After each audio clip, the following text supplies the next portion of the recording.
Olá, meus caros irmãos e amigos, professores e alunos da Escola Dominical, pastores, companheiros de ministério. Eu vos cumprimento com a santa, gloriosa paz do nosso amado Salvador Jesus Cristo. É com alegria que chegamos até você mais uma vez através deste canal, para vos transmitir o conteúdo que será ministrado no próximo domingo, dia 9 de agosto, o segundo domingo de agosto, quando estaremos estudando mais uma lição da nossa revista da Escola Bíblica Dominical, editada pela CPAD, para este terceiro trimestre de 2020. Temos nesse trimestre o seguinte assunto: os princípios divinos em tempos de crise, a reconstrução de Jerusalém e o avivamento espiritual como exemplos para os nossos dias. Temos estudado lições preciosas e hoje entraremos na lição de número 6, que tem como título Neemias reconstrói os muros de Jerusalém. Antes de prosseguir com a nossa aula, nossa pré-aula, que é uma preparação, uma ajuda para os professores e para os alunos também da Escola Dominical e também para você, pastor, que ministra na sua igreja, fica para você aí um subsídio, um conteúdo para você utilizar em cultos de doutrina e outros cultos de ensino da palavra do Senhor na sua igreja. Eu quero pedir a você encarecidamente que nos ajude a se inscrever no nosso canal. Aí está a nossa solicitação, inscreva-se no canal. É importante a sua participação, é importante você também que está chegando hoje aqui, nos conhecendo pela primeira vez, que você se inscreva no nosso canal, que você esteja linkado de tal forma que quando nós lançarmos aqui um vídeo semanalmente, você receba a notificação. Também dê o seu like, faça um comentário, que é importante isso para nós. O seu feedback é importante para aprimorarmos ainda mais o nosso trabalho e assim servirmos a você com a preciosidade da palavra do Senhor. Vamos orar ao Senhor e pedir que Ele nos abençoe nesta lição. Pai querido, no nome de Jesus, teu Filho, te peço, Senhor, tua bênção sobre nossas vidas. Nós queremos aqui, Senhor, transmitir, Senhor, esse conteúdo, teus filhos que vão receber.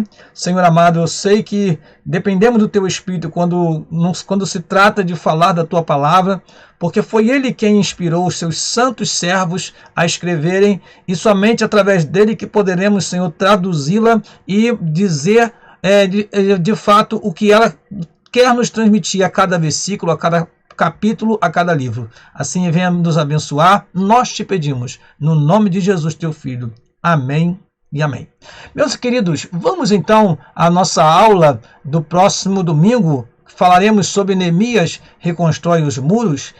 O muro, né? Na verdade, lendo aqui melhor, Neemias reconstrói os muros de Jerusalém. Não foram apenas os muros, mas também ele restabeleceu as portas de Jerusalém. Isso pode ser estudado em um momento mais oportuno, não foi explorado nessa lição, mas além dos muros, todas as portas foram reparadas para que a cidade tivesse segurança. A cidade estava completamente aberta, vulnerável às ações do inimigo, mas Deus usou o seu servo para fazer esse trabalho de restauração, de reconstrução. Vamos ao nosso texto áudio, meus queridos irmãos. Está no livro do profeta Isaías, no capítulo de número 60, no versículo de número 18, que diz exatamente assim: nunca mais se ouvirá de violência na tua terra, de desolação ou destruição nos teus termos, mas aos teus muros chamarás salvação e às tuas portas louvor. Preste atenção, querido professor, que o nosso comentarista faz uma colocação muito importante no final dessa lição, no último tópico dessa lição. E aí eu chamo a tua atenção para que você, professor, utilize o conteúdo da Escola Bíblica Dominical, porque às vezes nós nos detemos nos primeiros tópicos e nos esquecemos dos últimos tópicos. E aqui nós temos uma importância muito grande de chegarmos ao último tópico da lição e falarmos sobre muros chamarás salvação, portas louvor. A aplicação do nosso comentarista é que os muros tenham uma ligação direta ao que é a salvação, que nos guarda, que nos protege dos males terríveis dessa vida. Quando somos salvos, somos protegidos e amparados pelo Senhor. Esta é uma mensagem que está no final desta lição. E por favor, querido professor, chegue até esse último tópico para que você possa dar a aula por completo. Bom, a verdade prática diz assim: somente despertados podemos vencer qualquer obstáculo para realizarmos a obra de Deus. Indo para a nossa lição, irmãos, na nossa leitura bíblica em classe, é um texto um pouco extenso, mas eu faço questão de ler para você porque é importante. Às vezes nós, professores, nós alunos, às vezes lendo, nós não temos uma compreensão do texto, mas quando outra pessoa lê para nós, ou ler conosco, nós temos uma outra compreensão mais ampliada, uma apreensão do texto como ele verdadeiramente quer nos transmitir a mensagem escrita ali. Muito bem, então vamos prestar atenção nessa leitura, por gentileza. Neemias 1, versículo 1 a 4 e 2, versículo 1 a 9. Diz assim: as palavras de Neemias, filho de Acalias, e sucedeu no ano de Quisleu, ou Quisleu, como alguns podem citar, no ano 20º, estando eu em Suzã, a fortaleza, que veio Anani, um de meus irmãos, ele e alguns de Judá, e perguntei-lhes pelos judeus que escaparam e que restaram do cativeiro acerca de Jerusalém. E disseram-me os restantes que ficaram do cativeiro lá na província estão em grande miséria e desprezo, e o muro de Jerusalém fendido e as suas portas queimadas a fogo. E sucedeu que, ouvindo eu estas palavras, assentei-me e chorei e lamentei por alguns dias, e estive jejuando e orando perante o Deus dos céus. Sucedeu, agora capítulo 2, versículo 1. Sucedeu, pois, no mês de Nisan, no ano 20º do rei Artaxerxes, que estava posto vinho diante dele. E eu peguei o vinho e o dei ao rei, porém eu nunca estive triste diante dele. E o rei me disse: por que está triste o teu rosto, pois não estás doente? Não é isto senão tristeza de coração. Então temi sobremaneira e disse ao rei: viva o rei para sempre. Como não estaria triste o meu rosto, estando a cidade, o lugar dos sepulcros de meus pais, assolada, e tendo sido queimadas as suas portas a fogo? E o rei me disse: que me pedes agora?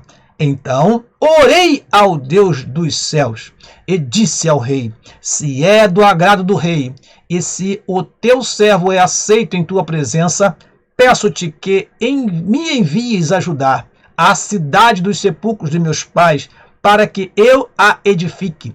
Então o rei me disse, estando a rainha assentada junto a ele: quanto durará a tua viagem e quando voltarás? E aprouve ao rei enviar-me, apontando-lhe eu um certo tempo. Disse mais ao rei: se ao rei parece bem, deem-se-me cartas para os governadores da além do rio, para que me permitam passar até que chegue a Judá. Como também uma carta para Asaf, guarda da floresta do rei, para que me dê madeira para cobrir as portas do paço da casa, para o muro da cidade, para a casa em que eu houver de entrar. E o rei me deu, segundo a boa mão de Deus sobre mim. Então fui aos governadores da além do rio e dei-lhes as cartas do rei. E o rei tinha enviado comigo capitães do exército e cavaleiros. Esta é a lição. Este é o seu texto bíblico que você vai ler antes de ministrar sua aula na classe no próximo domingo. Os objetivos específicos dessa lição, que está sendo tratado a cada tópico, e aí por isso tem 6 objetivos específicos, porque cada um reflete o que vai ser comunicado e transmitido a cada tópico. Vamos lá? Diz assim: primeiro, mostrar como Deus respondeu às orações de Neemias. Segundo, saber como foi a ida e a chegada de Neemias a Jerusalém. Terceiro, explicar como Neemias iniciou a reconstrução dos muros. Quarto, compreender que o levantamento dos muros provocou grande oposição. 5. Apontar como foi a inauguração solene dos muros. E sexto e último, conscientizar a respeito dos ensinos que a construção dos muros traz. Vamos então, irmãos, à nossa introdução. diz assim a introdução, nós mexemos um pouquinho no texto para dar um pouco mais de conteúdo para você. Diz assim: nesta lição estudaremos como os muros de Jerusalém foram levantados e como Deus comissionou Neemias, providenciando tudo o que era necessário para a sua realização, desde a autorização do rei até os recursos para custear a construção. Eu quero lembrar a você, isso não está na nossa revista, que o livro de Neemias ele pode ser dividido em várias partes, mas de forma abreviada. O livro de Neemias pode ser dividido assim. Primeira parte, de 1 a 6, nós temos a reconstrução dos muros. A segunda parte do livro de Neemias é a restauração e avivamento, que acontece do capítulo 7 ao capítulo 12. E a última parte, quando Neemias regressa, porque Neemias voltou a Suzã, voltou a encontrar-se com o rei e regressou para a sua terra. Quando ele regressa, nós temos um momento de reforma e disciplina. Infelizmente, a ausência do líder Neemias fez com que muitas coisas ruins acontecessem. E aí nós vamos estudar isso nas próximas lições. Muitos abusos, pessoas que tinham sido expulsas estavam ali convivendo no próprio templo, né? Havia um lugar reservado para pessoas que eram inimigos e que, na ausência do líder, aconteceu coisas desagradáveis e houve então esse momento de reforma e disciplina. Prosseguindo aqui, meus irmãos, eu quero mais uma vez, como temos feito nas lições anteriores, falar sobre esse quadro, que eu posso chamar com mais clareza de cronologia pós-exílio, que fala do passo a passo o que aconteceu após a saída do povo lá de Babilônia, né? Mas eu quero abreviar por causa do tempo e lembrar que nós já falamos de alguns passos anteriores nas lições anteriores. Então o que eu preciso mostrar a você aqui nesta aula de hoje é que nós já passamos por essas fases. Nós já estudamos sobre a edificação do altar, nós já estudamos sobre o templo que foi edificado. Na semana passada estudamos sobre isso, né? O templo foi reedificado e houve aquela construção feita com muito amor, o povo se alegrou, houve aquela confusão entre o choro de alegria e o choro de pranto mesmo, porque muitos já estavam entristecidos por saber que aquela casa, aquele templo não tinha a glória que tinha o templo de Salomão. Bom, hoje o nosso momento dessa lição, ou seja, o contexto dessa lição, está exatamente nessa última linha que eu deixei aí, tá nessa tarja preta onde está escrito 444, Neemias reconstrói os muros. Profecias de Malaquias. Veja, meus irmãos, que nós estamos falando de um tempo bem posterior à edificação do templo, a reedificação do templo. Estamos falando de reconstrução dos muros. E aí eu me sinto na necessidade de aproveitar e dizer para você mais algo sobre esse tempo, né? E eu trouxe aqui essa tela, por exemplo, que fala da cronologia de Neemias. Veja que interessante que os números são muito aproximados, 445, 444, 446, mas nessa lição especialmente, eu quero que você preste bastante atenção.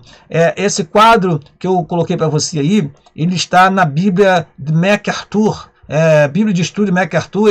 Ele traz esse quadro muito interessante que fala do retorno quando fala do trabalho de Neemias, e mostra que o trabalho, que esse capítulo tem algo, esse livro tem algo muito particular. Do capítulo 1 ao capítulo 12 nós temos ali apenas um ano que transcorreu, né? Às vezes nós temos versículos na Bíblia que há uma distância de 20 anos de um para o outro, de um capítulo para o outro, mas aqui não. Tudo isso aconteceu em um ano. E eu vou mostrar para você no próximo quadro. Então, olhando aqui, observe, por favor. Segundo MacArthur, Neemias ficou sabendo dos problemas em 446, no mês de Quisleu, conforme está escrito lá, no 20º ano de Artaxerxes, né?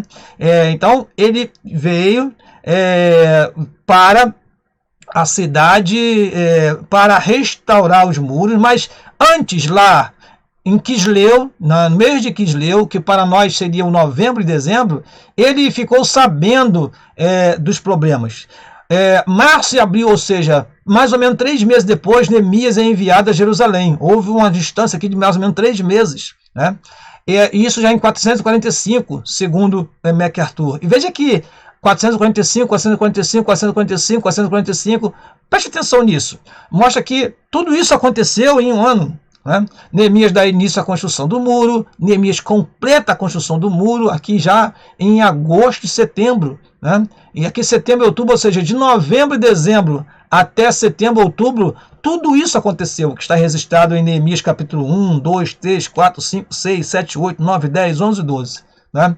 A celebração do Dia das Trombetas, também que Arthur coloca como se fosse como uma dúvida, que talvez tenha sido ou não, é subentendido isso. E aqui a celebração da festa dos tabernáculos, que está em 445, no mês de Tisri, por volta de setembro e outubro. E aqui na próxima tela, que seria o final, a continuação, melhor dizendo, dessa cronologia, nós temos aqui ainda em 445 um tempo de confissão, de arrependimento, que está registrado lá em Neemias capítulo 9. Né? E temos depois a feita a dedicação do muro, que é em 445 ainda, em setembro e outubro, no capítulo 12, versículo 27. Repetindo, preste bastante atenção, que apesar de serem 12 capítulos, tudo isso acontece no período de um ano. Depois, MacArthur mostra aqui outros fatos que aconteceram. O primeiro mandato de Neemias, ele mostra, e está provado isso, você pode ler lá em Neemias capítulo 5, versículo 14, que foi de 12 anos o seu primeiro mandato. Depois, Neemias voltou para a Pérsia, no capítulo 13, versículo 6, registra isso. Né? Depois, Malaquias provavelmente tenha profetizado nesse intervalo, enquanto Neemias estava fora da terra. Possivelmente foi o momento em que Malaquias ele teve a sua profecia, né? Ele profetizou no meio do povo, melhor dizendo. E por último, o segundo mandato de Neemias, por volta de 424 a.C. Meu amado e querido professor e aluno, guarde bem essa sequência lógica. Se você quiser, você pode printar essa tela, está aí. Você pode printar, observar ou pesquisar e você vai ver a exatidão, né, do que estamos falando, de acordo com os estudiosos da Bíblia. Outra coisa que eu quero mostrar para você, antes de falar da lição propriamente dita, é que o Império Persa, né, teve mais ou menos cerca de 200 anos. Então, para você entender, nós vimos o quê? Que Ciro foi quem conquistou a Babilônia e permitiu a volta dos judeus à Terra Prometida. Depois nós tivemos Cambiases. Veja que interessante que depois de Cambiases, nós temos Dario I, que autorizou o término da obra do templo, que nós aprendemos na lição passada. Né?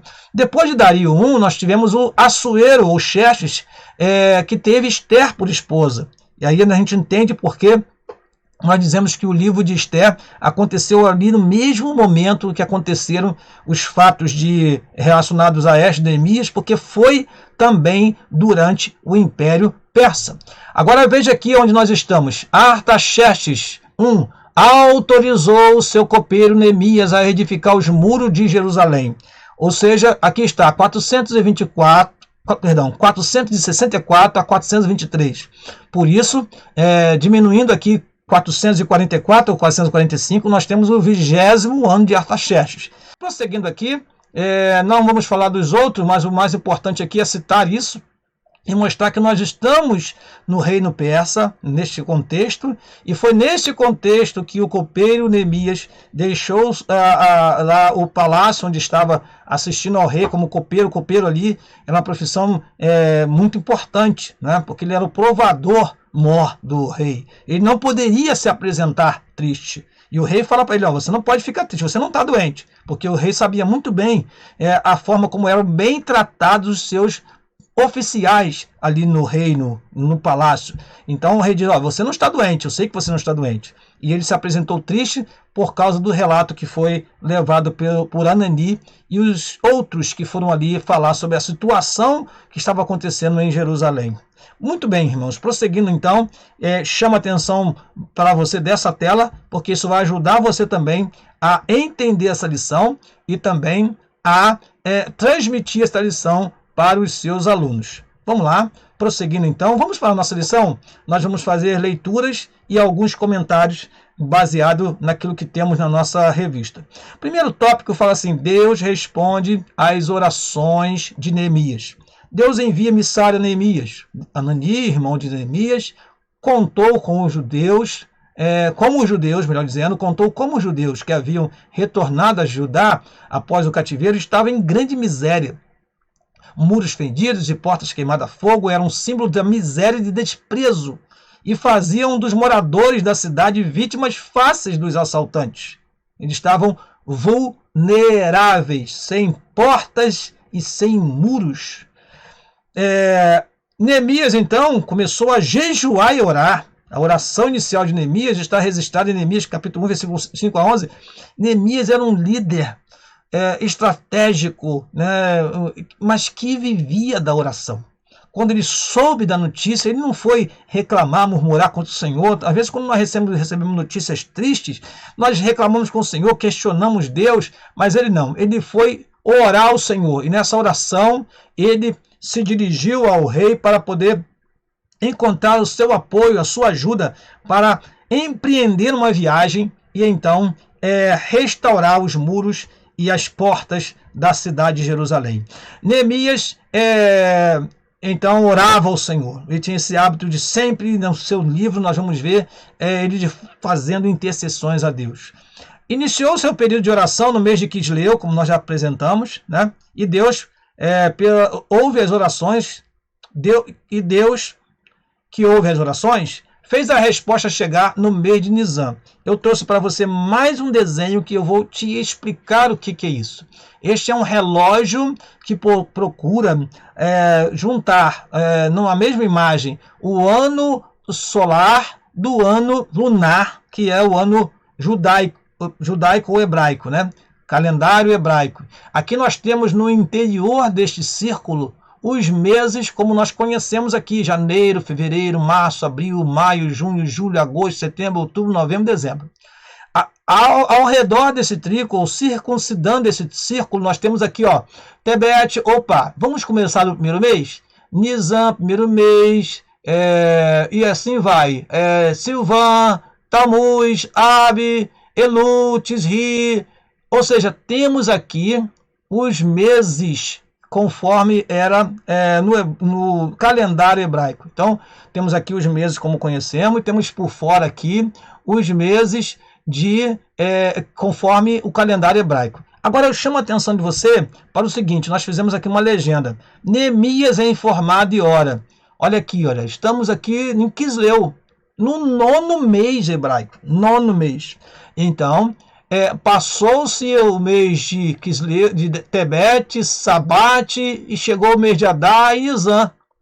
E aqui no amarelo nós temos Neemias é enviado a Jerusalém. Então, veja isso como um relógio mesmo.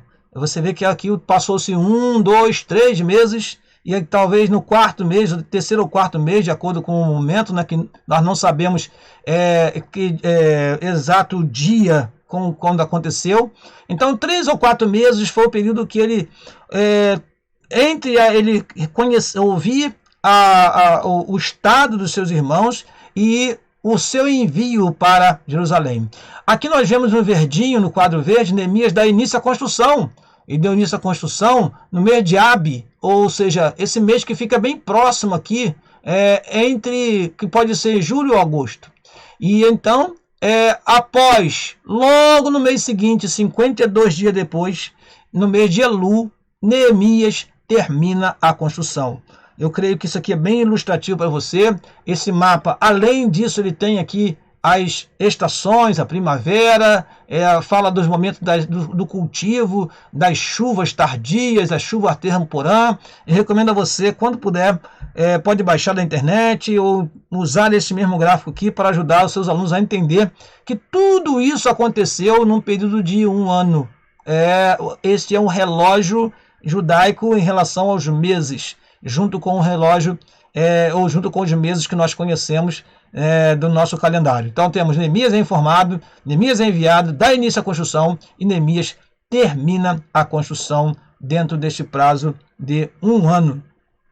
Prosseguindo então, Deus responde às orações de Neemias. Neemias era copeiro do rei. Certo dia ele apresentou-se diante do rei com semblante triste. Interrogado acerca do motivo da sua tristeza, Neemias relatou a situação da cidade de Jerusalém e do seu povo que ali vivia. Por inspiração de Deus, o rei perguntou a Neemias: "Que me pedes agora?" Que maravilha, né, irmãos? Como Deus desperta, né, um homem e toca no coração de um homem ímpio. E ele fala assim, pede-me, o que você quer? Eu estou pronto para te atender. E Neemias não perde tempo, mas antes de falar alguma coisa, diz a Bíblia que ele orou ao Senhor. Muito bom isso, irmãos. Às vezes nós temos uma pressa terrível de dar resposta às pessoas, de dar solução para os problemas, mas esquecemos que a oração pode abrir portas que a nossa palavra pode até fechar, se nós não tivermos prudência devida para falar certas coisas. Neemias orou ao Deus do céu para que pudesse responder ao rei dentro da direção de Deus e respondeu ao rei, peço-te que me envies ajudar a cidade dos sepulcros de meus pais para que eu a edifique. Deus então despertou o rei a atender o pedido de Neemias. Neemias recebeu carta do rei, dirigida aos governadores da região, e ainda uma carta com ordem para que o necessário para a construção fosse dado a ele. Ou seja, ele não recebeu apenas a permissão, a autorização do rei, mas ele recebeu também a ajuda, podemos, se fosse nos termos atuais, a ajuda financeira, a ajuda logística. As pessoas estavam sendo autorizadas e, vamos usar a palavra mais forte, obrigadas até a ceder e dar para Neemias o suficiente para ele realizar a obra da reconstrução dos muros e das portas de Jerusalém. Neemias faz levantamento da real situação dos muros. Ao chegar ali, ele não fala, eu vim aqui para resolver o problema. Não, Neemias muito sábio. Diz a Bíblia que ele saiu à noite na companhia dos poucos homens, sem dizer a ninguém qual era o seu objetivo em Jerusalém. Aliás, diz até a Bíblia que ele ficou ali pelo menos 3 dias, né, antes de tomar qualquer iniciativa. Neemias capítulo 2, versículo 11 diz assim, eu cheguei a Jerusalém e estive ali 3 dias. Aí depois diz, de noite me levantei, eu e uns poucos homens comigo, não declarei a ninguém o que meu Deus me pôs no coração para fazer em Jerusalém. E não havia comigo nem animal nenhum, senão aquele em que eu estava montado. Ou seja, não foi dizendo eu vim para fazer, eu estou autorizado pelo rei. Não, irmãos, isso é sabedoria, isso é prudência, isso é atitude de um líder que sabe que um vacilo, uma precipitação pode colocar em risco todo o seu trabalho. E diz mais o versículo, de noite saí pela porta do vale para a banda da fonte do dragão e para a porta do monturo e contemplei os muros de Jerusalém que estavam fendidos e as suas portas que tinham sido consumidas pelo fogo, e passei a porta da fonte e ao viveiro do rei, e não havia lugar para onde que pudesse passar com a cavalgadura que estava debaixo de mim. Então de noite saí pelo ribeiro e contemplei o muro. Mais uma vez, contemplei e voltei e entrei pela porta do vale e assim voltei. E não souberam os magistrados aonde eu fui, nem o que eu fazia. Porque ainda até então, nem os judeus, nem aos nobres, nem aos magistrados, nem aos mais que faziam a obra, tinha declarado coisa alguma. Agora sim, então, versículo 17, lhes disse, bem vedes vós a miséria em que estamos e que Jerusalém está assolada e que as portas têm sido queimadas a fogo. Vinde, pois, e edifiquemos o muro de Jerusalém e não estejamos mais em opróbrio. Aí sim, então lhes declarei como a mão do Deus me fora favorável, como também as palavras do rei que ele me tinha dito. Então disseram, levantemos e edifiquemos. E esforçaram as suas mãos para o bem. Amém. Estratégia, prudência, cautela, grandes lições que Neemias deixa para nós líderes. E aí eu destaquei esses versículos, essas partes dos versículos. E me levantei. Então tem que se levantar, o líder tem que estar pronto, mostrar aptidão, mostrar disposição. E não declarei a ninguém, o líder tem que ser prudente nas suas palavras, nem sempre se fala. Eu aprendi com o pastor que existem palavras que você deve falar na hora. Tem palavras que você vai falar um dia, e há palavras que você nunca irá falar. Vai contigo, né? São segredos que os líderes, os pastores precisam saber guardar. Até então, tinha declarado alguma coisa alguma, né? Enfim, como já li o texto aqui, mas no momento certo ele reuniu os nobres e disse qual era o objetivo da sua chegada ali. Neemias declara a sua intenção de reedificar os muros. Neemias convocou os judeus, os nobres, os magistrados e todos os que faziam a obra e a juntos edificarem os muros, declarando-lhes como a mão de Deus lhe fora favorável, como também as palavras do rei.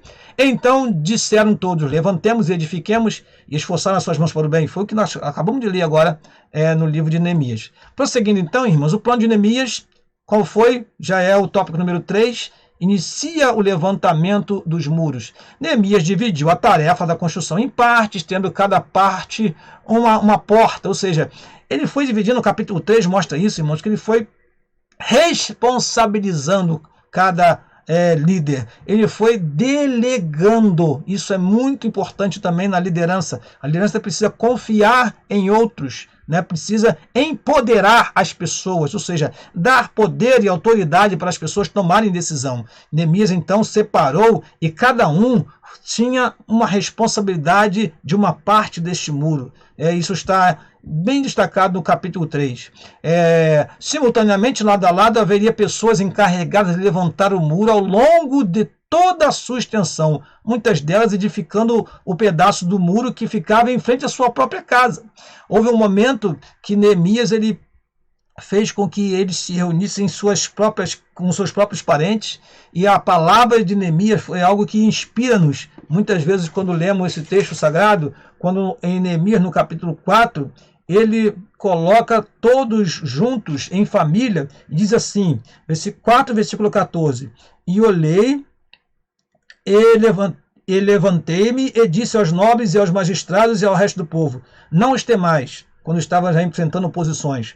Lembrai-vos do Senhor, grande e terrível, e pelejai. Olha a estratégia. Pelejai pelos vossos irmãos, pelejai pelos vossos filhos, pelejai pelas vossas mulheres e pelejai pelas vossas casas. Estrategicamente, ele colocou as famílias. Não havia filho indo para outro lugar, não. Estavam todos juntos. E ele lutar pela família era lutar pela cidade. Lutar pela cidade era defender a sua família. E ele então associou essas coisas. Eu quero aproveitar aqui a oportunidade, falar para os nossos líderes e pastores.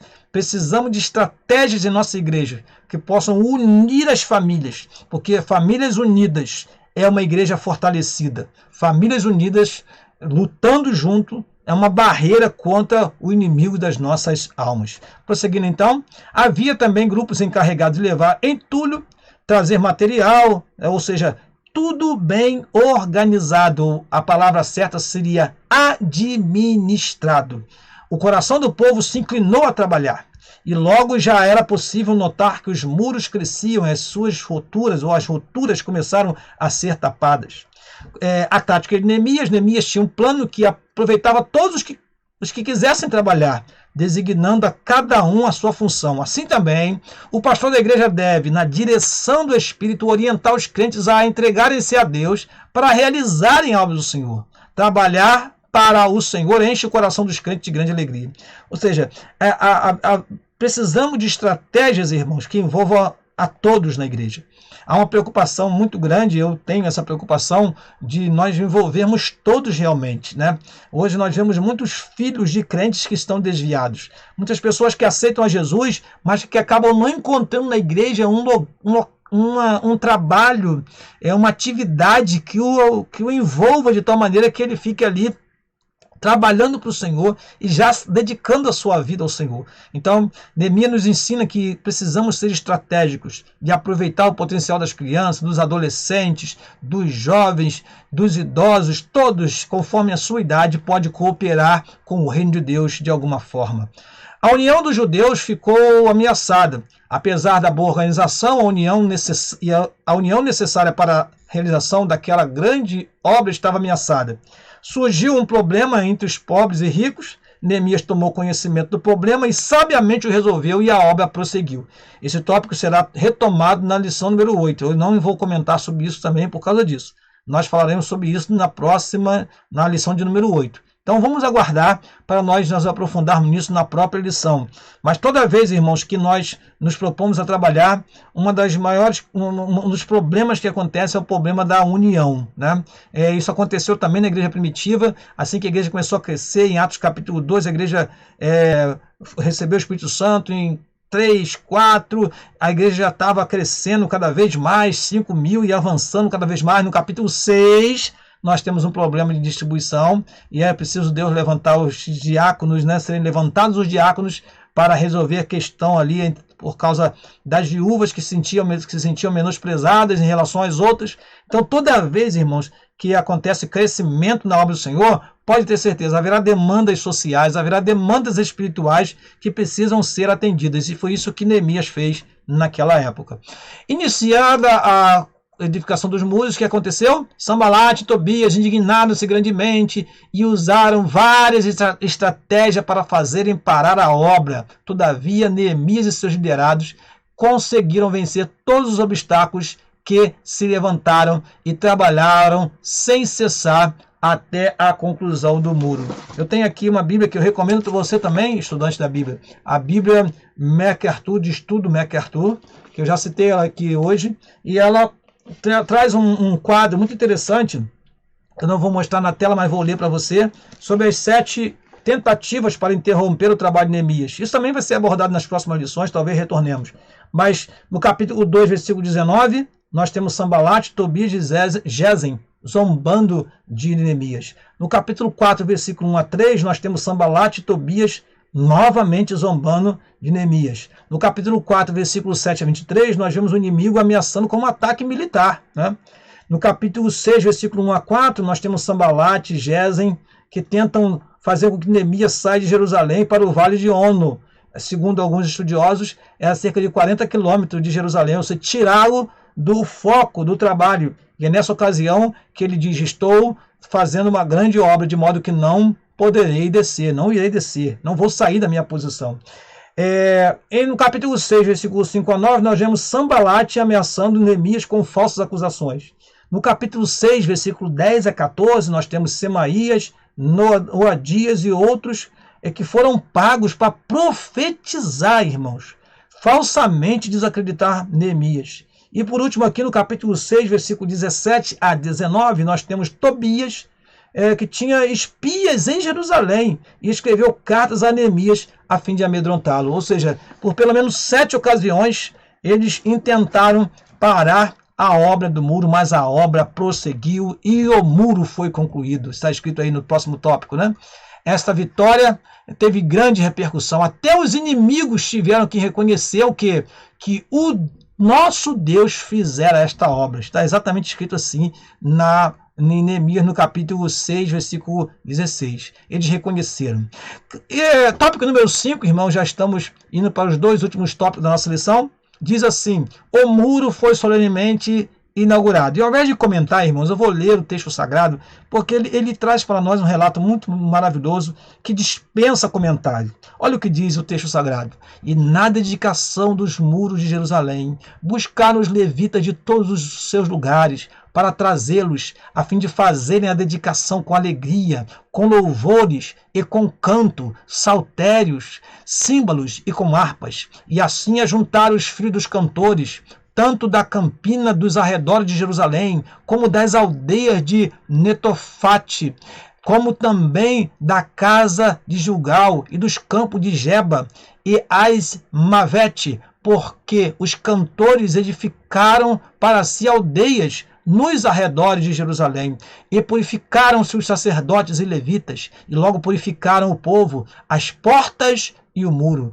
Então fiz subir os príncipes de Judá sobre o muro, e ordenei 2 grandes coros em procissão, um à mão direita sobre o muro do lado da porta do monturo. E aí prossegue o texto, nós tiramos uma parte, pulamos para o versículo de número 43, que diz assim: e ofereceram no mesmo dia grandes sacrifícios e se alegraram, porque Deus os alegrara com grande alegria. Até as mulheres e os meninos se alegraram, de modo que a alegria de Jerusalém se ouviu até de longe. Que alegria! Agora a cidade que estava desolada, desprezada, agora tem seus muros, suas portas colocadas de volta. Há segurança quando os muros são levantados. Há liberdade quando as portas são fechadas, porque portas fala também de liberdade no espaço interno. Toda vez que nós temos porta, nós temos uma restrição. Porta fala exatamente disso, no acesso restrito. Agora há portas, agora há muro, agora há divisão, agora se pode ver o inimigo ao longe, sobre os muros, e então identificar e preparar-se para enfrentá-lo quando ele vier ao seu encontro. Prosseguindo então, vamos para o último tópico. Diz assim: a Bíblia fala da salvação como muros. Aos teus muros chamarás salvação e às tuas portas louvor. O muro da salvação fala da divina proteção que beneficia aqueles que se abrigam dentro dele. Observamos que o levantamento dos muros foi resultado de um despertamento. Amados irmãos, o que o comentarista está querendo dizer é que isso simboliza para nós que quando nós somos despertados por Deus, quando o povo é despertado, nós temos condições de abrigar, nós temos condição de salvar vida, de libertar pessoas, porque temos então a segurança da salvação através da pessoa do Senhor Jesus Cristo operando nas vidas. E aí a pessoa que está abrigado, ele é socorrido, ele é protegido pelo nosso Deus. Muros, portas, fala de salvação, de restrição, de cuidado. Observemos que o levantamento dos muros foi resultado do despertamento. O crente despertado sente uma imperiosa necessidade de conservar-se dentro dos muros da salvação, onde ele é protegido pela excelente grandeza do poder de Deus. Eu chamo a tua atenção para um outro texto sagrado que não foi citado na nossa lição, mas que fala muito claramente sobre o que é estar abrigado, ser fechado. Eu quero usar um texto sagrado que está em Cantares de Salomão, capítulo 4, versículo 12. Olha o que diz aqui: jardim fechado és tu. Fechado, não pode ser completamente aberto. Jardim fechado és tu, irmã minha, esposa minha, manancial fechado, fonte selada. Olha só, irmãos, jardim fechado, manancial fechado, fonte selada. Os teus renovos são um pomar de romães, os seus com frutos excelentes, o cipreste, o nardo, o açafrão, o cálamo, a canela, e com toda a sorte de árvore de incenso, a mirra e aloés, com todas as especiarias. És a fonte dos jardins, poço de águas vivas que correm do Líbano. E eu vou voltar aqui ao texto inicial. Jardim fechado, manancial fechado, fonte selada. Nós sabemos muito bem que o Cantar de Salomão ilustra o cuidado de Deus para a sua igreja. Então o que Deus quer é que a igreja ela seja fechada. Seja fechada. Existem muitas ideias por aí, irmão, de pessoas que estão querendo abrir os muros, ou melhor, abrir as portas da igreja para que o caminho, o acesso seja liberado, né? Algumas liberações parecem até que a igreja vivia numa prisão e agora, vamos liberar então, de permitir que as coisas aconteçam. Não é bem assim. Aqui na nossa revista da Escola Dominical tem um texto que eu não coloquei aí por causa do tempo e do espaço. Diz assim, o fato de o muro da salvação ser uma divisa entre o reino de Deus e o mundo não significa não significa que é uma proibição pela qual o crente não tem direito de fazer o que quer. O crente é livre. Todavia, a mesma linha divisória representada pelo muro da salvação passa também dentro do nosso coração. Por isso, Paulo escreve: a não ser na cruz de nosso Senhor Jesus Cristo, pela qual o mundo está crucificado para mim e eu para o mundo. E podemos assim, diz o nosso comentarista, fazer nossas palavras de Paulo: o que para mim era ganho, reputei por perda. Finalmente, a salvação transforma o crente de tal forma que ele começa a querer aquilo que o Senhor quer. E passa a orar: seja feita a tua vontade. O segredo de uma vida cheia do Espírito Santo é: quem crê em mim, como diz a Escritura, rios de água viva fluirão, correrão do seu ventre. Então, irmãos, nós não somos fechados porque nós somos proibidos de fazer as coisas que todo mundo faz. Não, isso não. Nós somos fechados para a nossa proteção. Jardim fechado, fonte selada, manancial fechado, porque Deus quer trabalhar nesse ambiente restrito.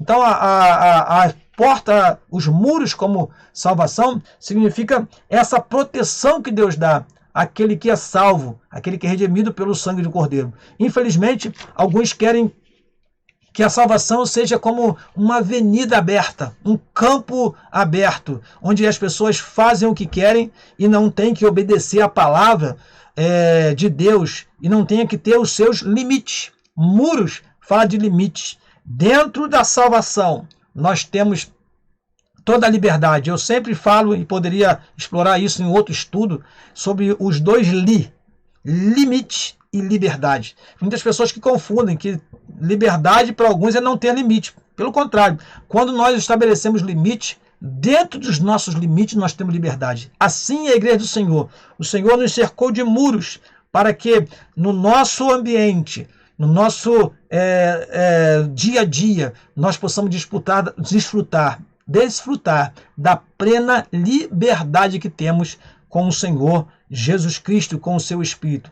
Me refiro aos nós como pentecostais, o nosso momento de efusão, de falar em línguas estranhas, de orar ao Senhor. Nós precisamos de ter a nossa restrição, nosso momento de liberdade ali. Há alguns limites, sim, precisamos obedecê-los, mas dentro dos nossos limites, dentro dos nossos muros, dentro dos muros da salvação, nós encontramos liberdade para servir o Senhor da maneira como o Senhor quer, como diz a nossa revista da Escola Dominical.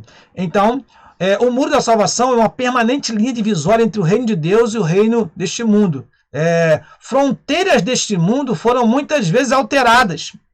Porém, a fronteira entre o reino da luz e o reino das trevas continua inalterada.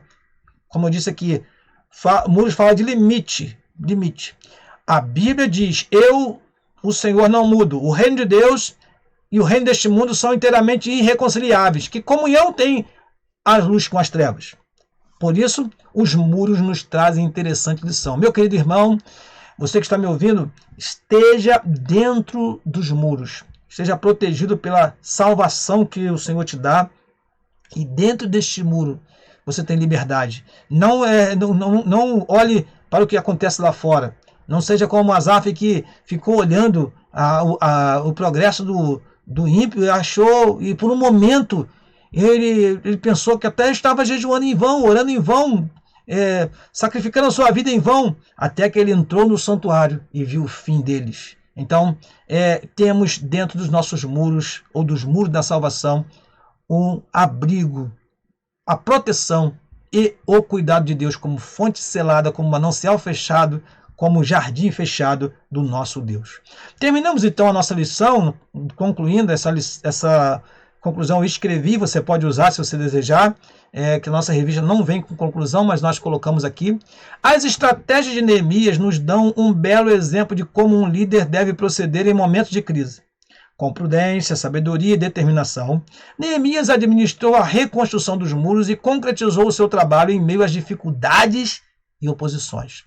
Que o seu exemplo inspire os atuais líderes da Igreja do Senhor Jesus Cristo. Meus queridos irmãos, na próxima semana estaremos falando sobre o povo de Deus deve separar-se do mal. Eu quero agradecer a você que na última semana se inscreveu no nosso canal e você que já está conosco há algum tempo, né, desde o início. Agradeço a você pela sua participação aqui, por estar conosco, nos ajudando a divulgar esse trabalho. Eu peço que você divulgue, meu querido irmão. Nós sempre estamos divulgando através do Facebook, através de algumas redes sociais que temos também, o nosso trabalho. Esse trabalho simples que visa o reino de Deus. Que Deus possa abençoar você e a sua vida. Tenha uma aula abençoada. Receba o nosso abraço cordial. É o que desejo. E aqui encerro no nome do Senhor Jesus Cristo. Amém e amém.